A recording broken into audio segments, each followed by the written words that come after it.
నా పేరు మోదుమూడి సుధాకర్. ఆకాశవాణి 90 సంవత్సరాలు పూర్తి చేసుకున్న సందర్భంగా ఆకాశవాణితో నాకున్న అనుబంధాన్ని తెలియజేస్తాను. నాకు చాలా చిన్నతనం నుండి కూడా ఆకాశవాణితో చాలా సంబంధం ఉంది. మా గురువుగారు పద్మశ్రీ అన్నవరపు రామస్వామి గారు విజయవాడ ఆకాశవాణి కేంద్రంలో పనిచేసేవారు. వారి కోసం నేను ఆకాశవాణి కేంద్రానికి తరచుగా వెళ్తుండేవాడిని. అప్పుడు పాత భవనాల్లో ఉండేది ఆకాశవాణి. అక్కడంతా మహామహులు ఎందరో అక్కడ ఆ రోజుల్లో పనిచేస్తూ ఉండేవారు. వారందరినీ చూస్తూ వారి రికార్డింగ్స్ కూడా వినే అదృష్టం అప్పట్లో కలిగింది. నా అదృష్టం ఏంటంటే ఆకాశవాణి కేంద్రం 25 సంవత్సరాలు పూర్తి చేసుకున్న సందర్భంలో నా చాలా చిన్నతనం అప్పుడు. ఆ ఉత్సవాన్ని కూడా చాలా అద్భుతంగా చేశారు. ఆ ఉత్సవాన్ని కూడా చూసే అదృష్టం నాకు కలిగింది. అలాగే 50 సంవత్సరాలు, 75 సంవత్సరాలు, ఈ మధ్యలో 60 సంవత్సరాలు, ఇవన్నీ కూడా నేను ఆకాశవాణి కేంద్రంలో పనిచేస్తున్నప్పుడే ఆ ఉత్సవాలన్నీ కూడా జరిగినాయి. వాటిలో పాలు పంచుకోవడం అనేది నాకు నిజంగా నా సుకృతం అది. అలాగే 32 సంవత్సరాలు ఆకాశవాణి కేంద్రంలో పనిచేశాను నేను.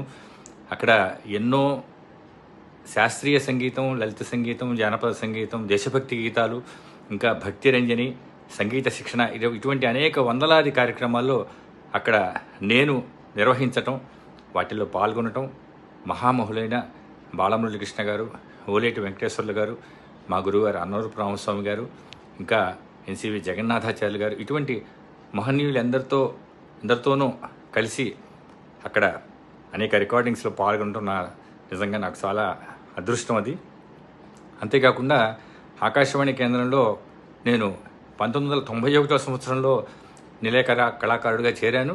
ఆ తర్వాత 94వ సంవత్సరం కడప ఆకాశవాణి కేంద్రంలో పదోన్నతిపై సంగీత ప్రయోక్తగా అక్కడ సంగీత శాఖలో జాయిన్ అవ్వడం జరిగింది. ఆ తర్వాత మళ్ళీ బదిలీపై విజయవాడ వచ్చాను. మొత్తం ఈ 3 దశాబ్దాల పైగా 32 సంవత్సరాలు నేను అక్కడ పనిచేసిన కాలంలో సంగీతంలో ఎంతో పైకి రావడానికి అవసరమైనటువంటి ఎన్నో రకాల అనుభవాలు, అనేక విషయాలు అక్కడ తెలుసుకున్నాను. అనేక మహనీయులతో అక్కడ పనిచేయటం,